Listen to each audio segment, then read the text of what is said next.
A broken porcelain vase. A room full of powerful men holding their breath.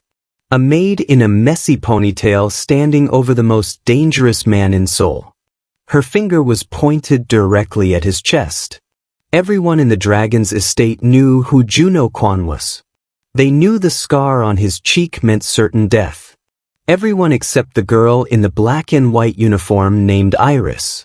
When the mafia boss humiliated her for the last time, she didn't cry. She didn't run.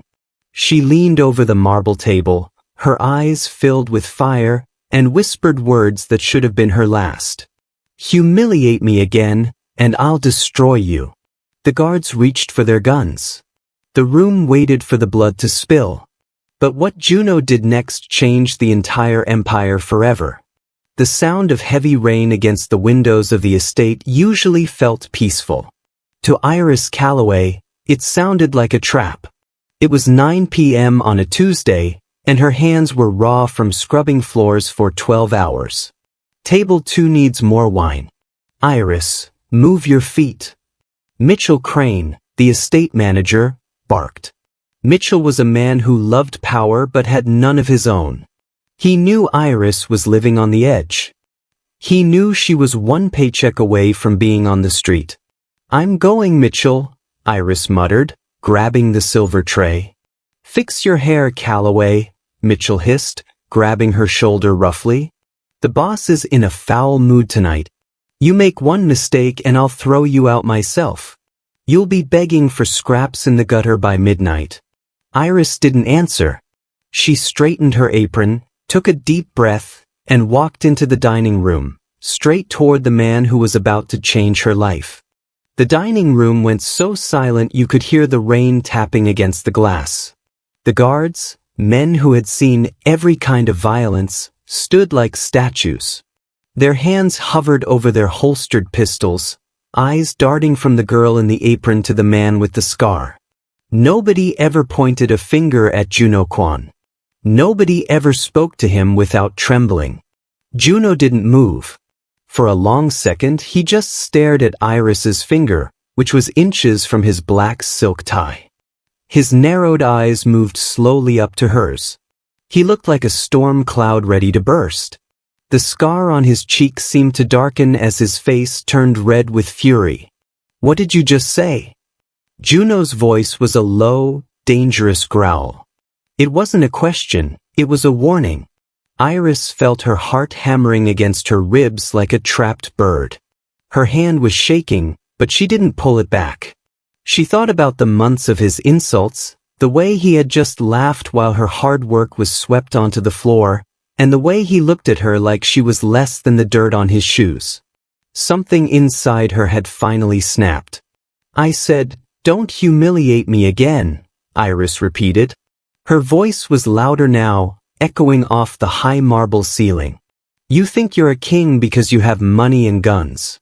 But I see everything in this house. I know where the cracks are. If you push me one more time, I will make sure this whole empire falls down on top of you." A guard stepped forward, his face stern. "Boss, should I take her out back?" Juno raised a hand, stopping the guard instantly. He stood up slowly, his tall frame looming over Iris. He was a head taller than her, smelling of expensive cologne and cold steel. He leaned in until their foreheads almost touched. Iris could see the disbelief in his dark eyes. He was waiting for her to blink, to cry, or to apologize. She didn't. She stared right back, her jaw set tight. Suddenly, the corner of Juno's mouth twitched. It wasn't a smile, but it wasn't a snarl anymore either. He looked at her as if he was seeing a real person for the first time. "The vase was worth $80,000, Juno whispered, glancing at the shattered porcelain at their feet. Then he looked back at her. "But that threat? That might be worth even more. Get out of my sight, Iris Calloway, before I change my mind about letting you live." Iris didn't wait. She turned and walked out of the room with her head held high, leaving the most dangerous men in the city whispering in the dark. Iris expected to be dragged out of her small bed in the middle of the night. She lay awake, watching the shadows on her ceiling, waiting for the sound of heavy boots and the click of a gun. But the night remained quiet. When morning came, her hands were still shaking as she tied her apron, fully expecting to find her belongings thrown out on the street. Instead, she found Mitchell Crane waiting for her in the hallway. The manager looked pale, his eyes wide with confusion. He didn't yell. He didn't grab her arm. He actually stepped back to let her pass. "He wants to see you," Mitchell whispered, pointing toward the top floor. "In the West Wing. The private study." Iris felt a chill. The West Wing was off-limits. It was known as the War Room, the place where Juno ran his business and decided who lived and who died. She walked up the grand staircase, her footsteps muffled by the thick red carpet.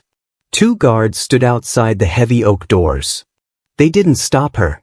They simply opened the doors and let her inside. The room was filled with the smell of old books and cigar smoke. Large maps covered the walls, and dozens of computer screens flickered with data.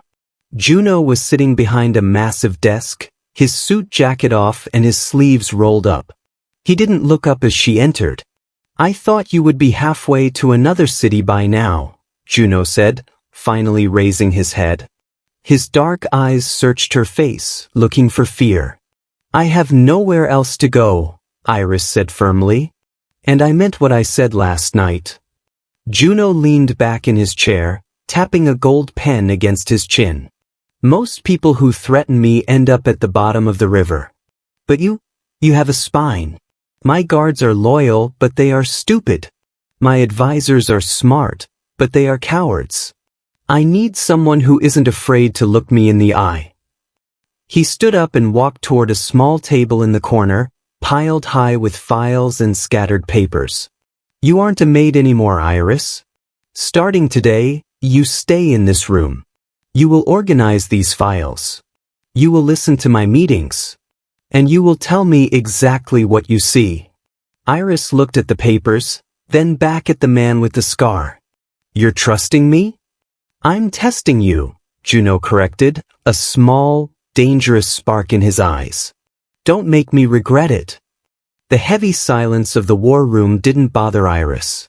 While she organized the messy piles of folders on the corner table, she felt Juno's eyes on her from across the room. He was waiting for her to stumble or ask for help. He didn't realize that Iris had been surrounded by men like him her entire life. As she flipped through a file, her fingers brushed against a photograph of a local business being signed over to the Mafia. It made her stomach twist. She closed her eyes for a second, and suddenly she wasn't in a mansion anymore. She was 10 years old, standing in the rain, watching her father cry as men in expensive suits locked the doors to their family grocery store. Her father had been a good man, but he had borrowed money from the wrong people. Those men had smiled while they took everything they owned. They had joked while her mother packed their lives into cardboard boxes. By the time Iris was 20, her father was gone, his heart broken by the weight of debts he could never pay. "You're staring at that paper like it's a ghost," Juno's voice broke through her thoughts. Iris opened her eyes and looked at him. She didn't look away. "I've seen this before," she said, her voice flat and steady. "This is how you people work. You find someone who is struggling, you offer a hand, and then you bite it off." Juno stood up, walking slowly toward her. "Is that why you aren't afraid of me, Iris? Because you think I'm just another thief in a suit?" "I'm not afraid because you can't take anything else from me," Iris replied. She stood her ground as he stopped right in front of her. "The men who ruined my family thought they were gods too. They thought they were powerful because they could break a man's life. But in the end, they were just bullies." Juno reached out, his hand stopping just short of her shoulder. He looked at the fire in her eyes and saw the truth. She wasn't being brave, she was already hollow. There was no fear left in her because there was nothing left to lose. "A man who has everything to lose is easy to control," Juno whispered, his voice sounding almost impressed. But a woman who has already lost everything? That is a very dangerous thing to have in my house. He turned back to his desk, but for the first time, Iris saw a shadow of doubt cross his face. The following afternoon, the air in the estate felt heavy and cold. A line of black armored SUVs pulled into the driveway, and for the first time, Iris saw Juno's guards look truly nervous. This wasn't just another business meeting. This was a visit from Nikolai Vetrov, a Russian oligarch with a reputation for being even more ruthless than Juno. Iris was busy sorting documents in the corner of the war room when the doors swung open. Nikolai walked in like he owned the building. He was a large man with silver hair and eyes that looked as hard as ice. He didn't offer a handshake. He simply sat down in the velvet chair across from Juno's desk and began to speak in a voice that sounded like gravel. "You are late with the shipment, Juno," Nikolai said, his eyes scanning the room. "In my world, being late is the same as being a traitor." Juno remained calm, but Iris noticed his hand tighten around his gold pen. "The ports were closed, Nikolai. It was a weather delay, nothing more." As they argued about money and territory, Nikolai's gaze suddenly shifted. He spotted Iris. Most maids stayed in the kitchen when he was around, but here she was, sitting at a desk covered in Juno's private secrets. He watched the way Juno's eyes drifted toward her every few minutes, checking to see if she was listening. Nikolai let out a cold, dry laugh. "What is this, Juno? Since when do you keep your house staff in the war room? Or is this girl your new pet?" Iris felt a flash of anger, but she kept her head down. She could feel Nikolai's stare burning into her. He got up and walked toward her table, picking up a document she had just filed. Juno was on his feet instantly. "She is my assistant," Juno said, his voice dropping to a dangerous level. "Leave the paper alone, Nikolai." Nikolai looked at the paper, then back at Juno.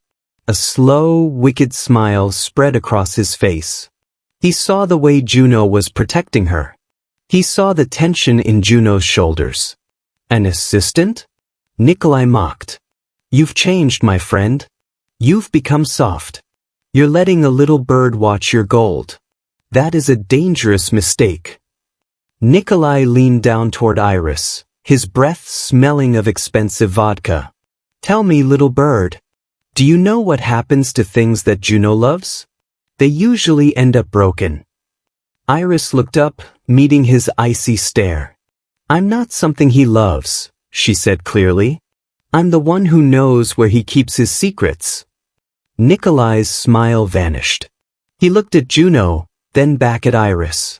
He realized that this wasn't just a maid. She was something much more valuable and much more dangerous. The tension in the mansion didn't leave after Nikolai Vetrov drove away. Instead, the air felt thick with suspicion. Juno became quieter, watching Iris from the shadows of his office. He wanted to know if she was as loyal as she was brave, or if she was just waiting for a chance to sell his life to the highest bidder. One evening, Juno stood up from his desk and grabbed his coat. "I have a meeting at the docks," he said, not looking at her. "I'll be gone for 3 hours. Don't touch the red folder on my desk. It contains the codes to the harbor warehouse. If those numbers fell into the wrong hands, my entire shipment would be stolen by morning." He left the room, the heavy oak doors clicking shut behind him. Iris sat in the silence of the war room. The red folder sat right in the center of the desk, glowing like a warning light under the lamp. She knew that Orion Cade, the man known as the Cleaner, was lurking somewhere in the halls. Orion was the man people went to when they wanted to find a secret or make a person disappear. Less than an hour passed before the door creaked open. Orion Cade stepped inside, his movements as silent as a cat. He didn't look at Iris at first. He walked straight toward the desk, his eyes locked on the red folder. "That folder is worth $5 million to the Russians," Orion said, his voice cold and smooth. He looked at Iris, his expression unreadable. Juno is a fool to leave it here with a maid. If you give me those codes, I can get you out of this city tonight. You'll never have to scrub a floor again. You could have a new life, Iris. Iris looked at the folder, then up at Orion. She thought about her empty bank account and her father's memory. She thought about how easy it would be to take the money and run. But then she remembered the look in Juno's eyes, the way he had actually listened to her. The folder stays where it is, Iris said, her voice steady. He'll kill you eventually anyway, Orion tempted, reaching for the desk. Iris stood up and placed her hand firmly on top of the red folder. I told him I would destroy him if he humiliated me again. I didn't say I would become a thief like you. Get out. Orion stared at her for a long moment, then he did something strange. He bowed his head slightly and stepped back into the shadows. A moment later, a side door opened, and Juno walked out. He hadn't gone to the docks at all. Juno picked up the folder and opened it. It was full of blank white paper. He looked at Iris, and for the first time, the coldness in his face melted away. You passed, he whispered. Mitchell Crane was a man who hated losing control.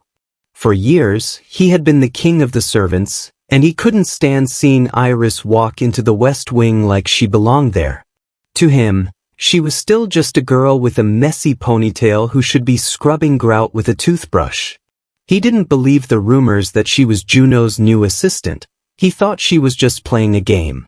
One evening, as Iris walked down a narrow service hallway to fetch some old records, Mitchell stepped out from the shadows. He blocked her path, a cruel sneer on his face. You think you're special now, don't you? Mitchell hissed. He stepped closer, cornering her against the cold stone wall. You think because the boss hasn't killed you yet, you're untouchable. But you're still just a maid, Iris. And maids follow my rules. Move out of my way, Mitchell, Iris said, trying to push past him.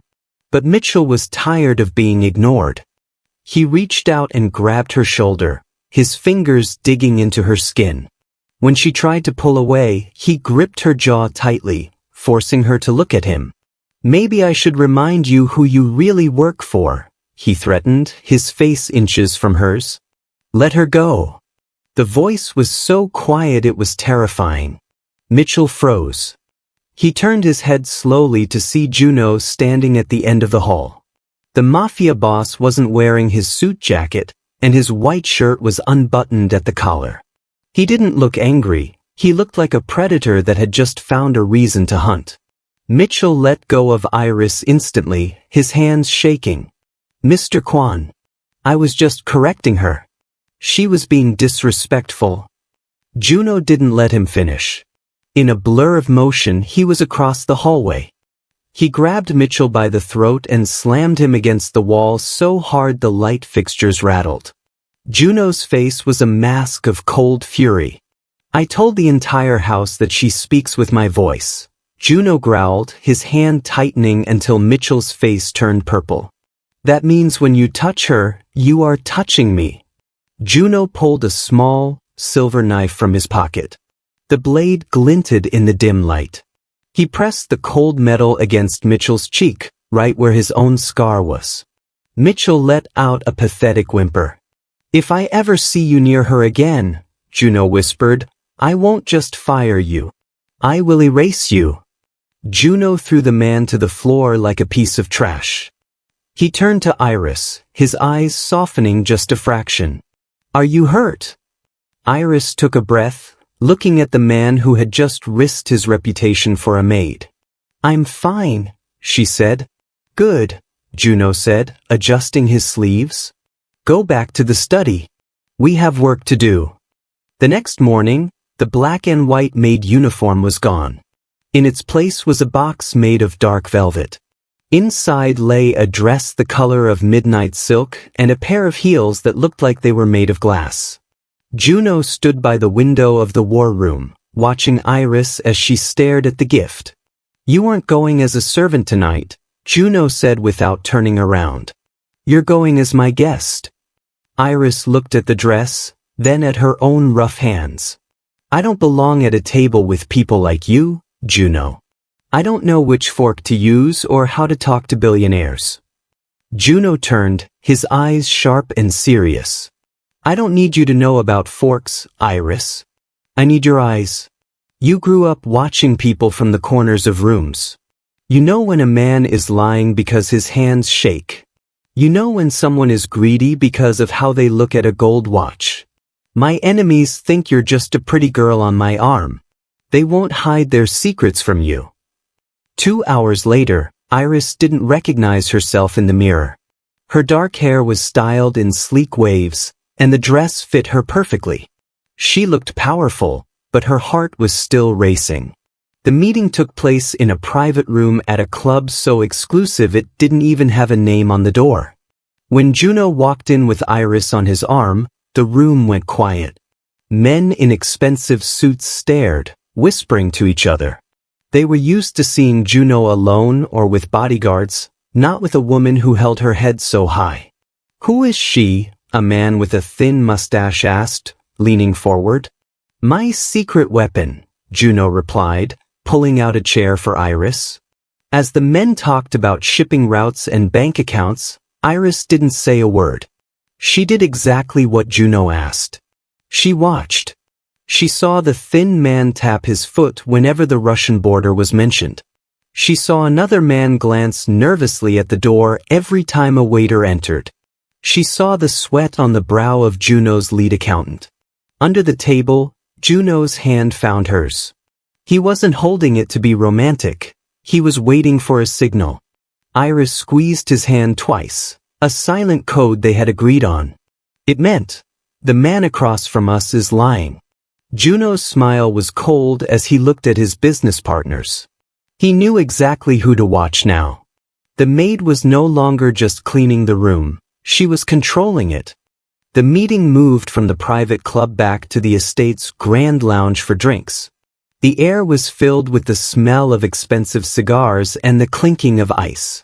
While the men laughed and boasted about their wealth, Iris stayed quiet, her eyes moving like a hawk. She was no longer just a girl in a silk dress. She was a detective. Juno was busy speaking with a group of investors, but Iris kept her focus on Julian Costa, Juno's longtime associate and supposed friend. Julian was the man who handled the money, the one Juno trusted with the keys to the kingdom. To everyone else, Julian looked perfectly calm. But Iris noticed the small things. She saw Julian's hand dive into his pocket. He pulled out a small, silver lighter, but he didn't light a cigarette. Instead, he stood by the window and clicked the lighter 3 times. Outside, in the dark driveway, the headlights of a black SUV flashed back twice. It was a signal. Iris felt a shiver of ice go down her spine. She shifted her gaze and saw Julian lean in close to one of Nikolai Vetrov's men.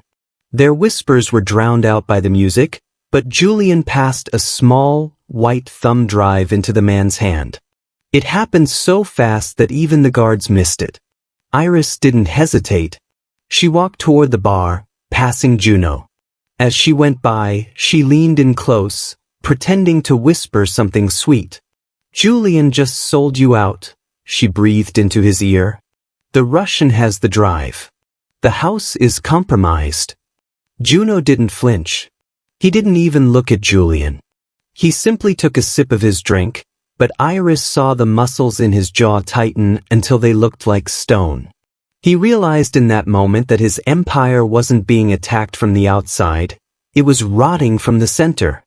Julian turned around, smiling his fake, golden smile at them. Everything all right, Juno? You look a bit tense. Juno put his arm around Iris, pulling her close. He looked at Julian with eyes that were dead and cold. Everything is perfect, Julian.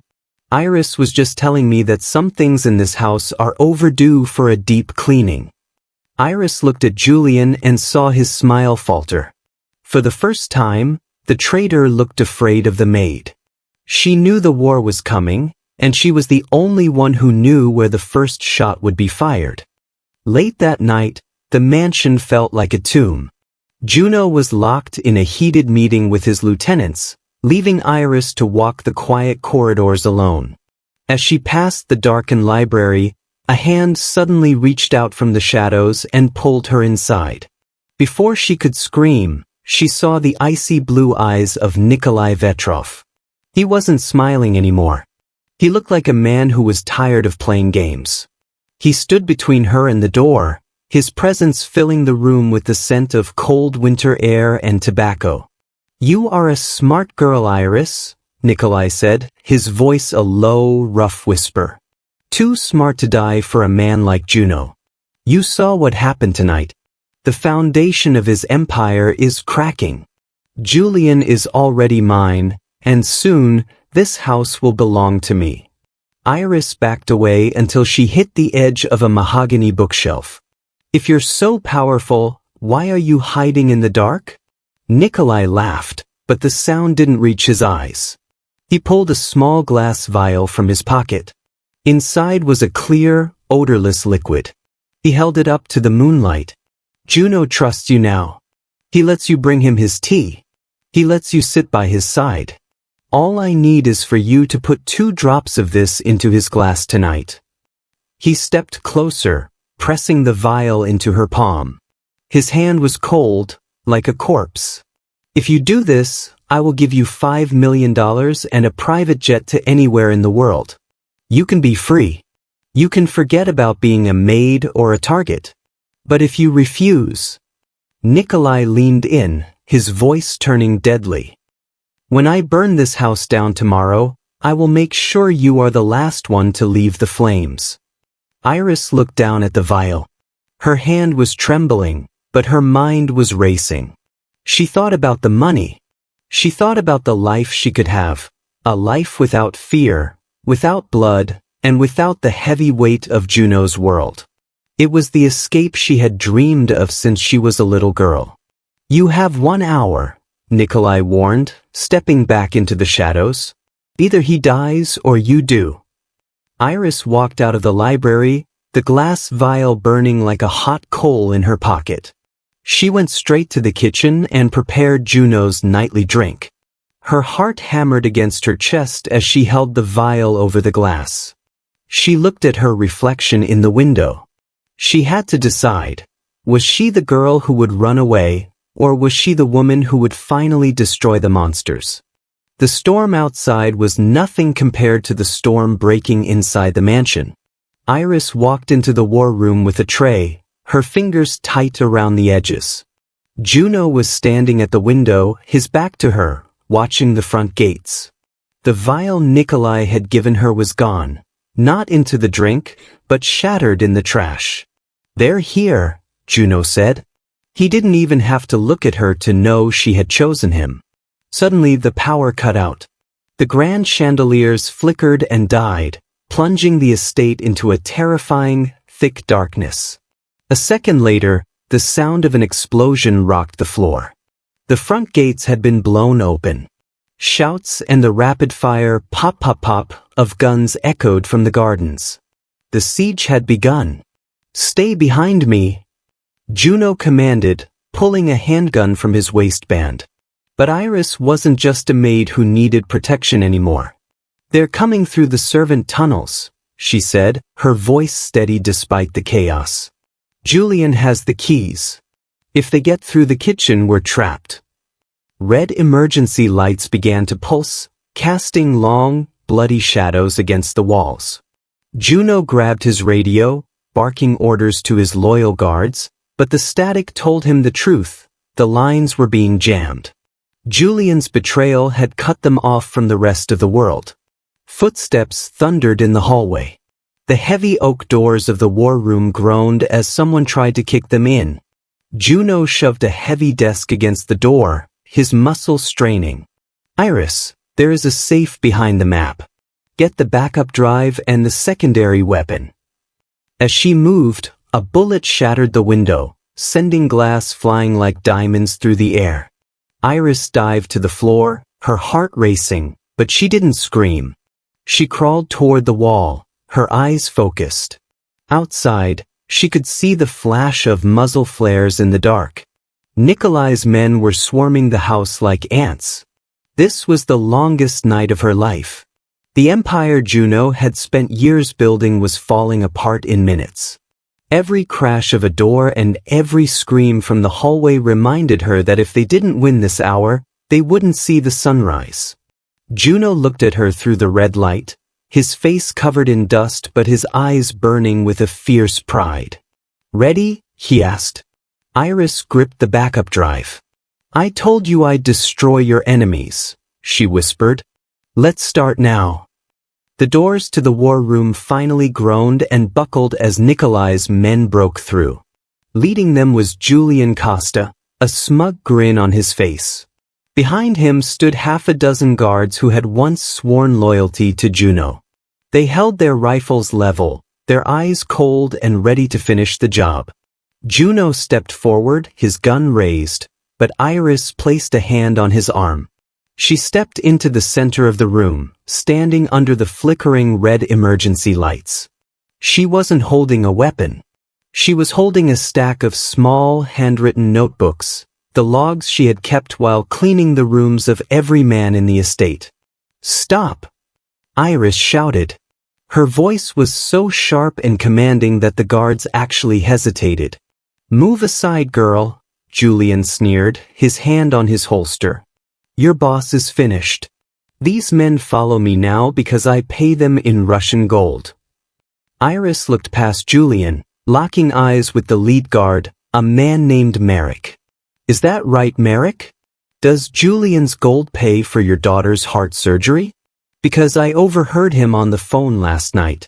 He told Nikolai that once Juno is dead, the first thing he's going to do is cut the useless medical benefits for the guard staff. He called your family a drain on the budget." Merrick froze, his finger tightening on the trigger, but not at Juno. He looked at Julian. Iris didn't stop. She turned to another guard. "And you, Silas? You think Julian is your friend? I found the letters in his trash. He's the one who framed your brother for the warehouse theft 3 years ago just to cover his own tracks. He watched you cry at the funeral while he had the stolen money in his pocket." The room became deathly quiet, even as the sounds of battle raged outside. The guards began to lower their weapons, their faces turning from cold stone to hot rage. They weren't looking at Juno anymore. They were staring at Julian Costa. "She's lying!" Julian screamed, his voice cracking with fear. "She's just a maid. Kill them both." But nobody moved to help him. Iris stepped closer, her eyes flashing with the power of the truth. "I've spent months cleaning up after you people. I've heard every whisper and found every hidden note. You thought I was invisible because I was holding a mop. But I saw everything." Merrick turned his rifle toward Julian. The other guards followed suit. The invisible Maid had done what 1,000 bullets couldn't do. She had dismantled Julian's army with nothing but the truth. The sun began to peek through the smoke and the broken windows of the estate. The siege was over. Nikolai's men had retreated into the woods, and the traitors who remained were on their knees in the middle of the ruined dining room. Juno stood in the center of the wreckage, his white shirt stained with dust and blood, looking like a king who had just climbed out of a grave. Julian Costa was trembling, his hands tied behind his back. He looked up at Juno, begging for mercy with tears streaming down his face. "Juno, please. We've been brothers for years. It was the Russians. They forced me." Juno didn't look at him with anger. He looked at him with nothing at all. He glanced at Iris, who stood by his side, her midnight silk dress torn at the hem but her spirit unbroken. "Brothers don't sell their family for gold, Julian. And they don't underestimate the people who keep their homes clean." Juno turned to Merrick and the other loyal guards. He gave a small, sharp nod. The guards dragged Julian out of the room and toward the back gardens. A moment later, a single shot echoed through the morning air, and then there was only silence. The old, rotting part of the empire was gone. Juno turned to face the survivors, the guards, the cooks, and the cleaners who had stayed to fight. He took a deep breath. "The old rules are finished," he announced, his voice carrying through the quiet house. "From now on, this is not a house of secrets and fear. We protect those who protect us. And we listen to the ones we used to ignore." He walked over to Iris. He didn't tower over her this time. He stood with her as an equal. He reached into his pocket and pulled out a small, silver key. It wasn't the key to a broom closet or a pantry. It was the key to the main vault, the heart of his business. "I told you I was testing you," Juno whispered so only she could hear. "But the truth is, you were the one testing me. You showed me that my empire was weak because I couldn't see what was right in front of my eyes." He placed the key in her hand and closed her fingers over it. "You aren't my assistant, Iris. And you certainly aren't a maid. You are the strategist. From this day on, no decision is made in this empire without your word." Iris looked at the key and then at the man with the scar. The poor maid was gone forever. Together, they looked out at the rising sun, ready to build something new from the ashes. A week had passed since the longest night. The shattered glass had been swept away, and the smell of smoke had faded from the hallways. Iris stood on the high stone balcony of the West Wing, looking out over the city of Seoul. The lights below looked like thousands of tiny diamonds, but for the first time, they didn't look out of reach. She wasn't wearing the black and white uniform. The apron was gone, replaced by a sharp, tailored suit that fit her like armor. Her hair was no longer tied back in a messy ponytail. It flowed over her shoulders, dark and steady. She looked at her hands. They were no longer raw from scrubbing or stained with cleaning chemicals. They were the hands of someone who held power. The glass door behind her slid open. Juno walked out, moving with a slight limp from the battle, but his face was calm. He stood beside her, leaning his arms on the cold stone railing. He didn't look like the terrifying boss the world feared. To Iris, he just looked like a partner. "The Russian border is quiet tonight," Juno said, his voice blending with the wind. "Nikolai has retreated. He knows that the rules of the game have changed." "The rules didn't just change, Juno," Iris replied, looking at the city. "The players did. Your enemies expected a mafia boss. They didn't expect a woman who knows every secret they've ever whispered in the dark." Juno turned to look at her, the scar on his cheek softening as he smiled. It was a real smile this time, one filled with respect. "They still call it the Kwon Empire in the streets," he said. "But in this house, we know the truth. I may have built the walls, but you are the one who kept them from falling." Iris thought back to the night she had pointed her finger at his chest and threatened to destroy him. She realized now that she hadn't destroyed his empire, she had saved it by destroying the fear that lived inside it. She was no longer a ghost in the corners or a shadow in the kitchen. "What's the first rule of the new empire?" Juno asked. Iris watched the sun begin to rise, turning the sky a beautiful shade of gold. "The first rule is simple," she said firmly. "Never mistake silence for weakness. Because the person cleaning the floor might just be the one who owns the room." Juno nodded, and together, they watched the new day begin. The maid was gone, and the queen had arrived.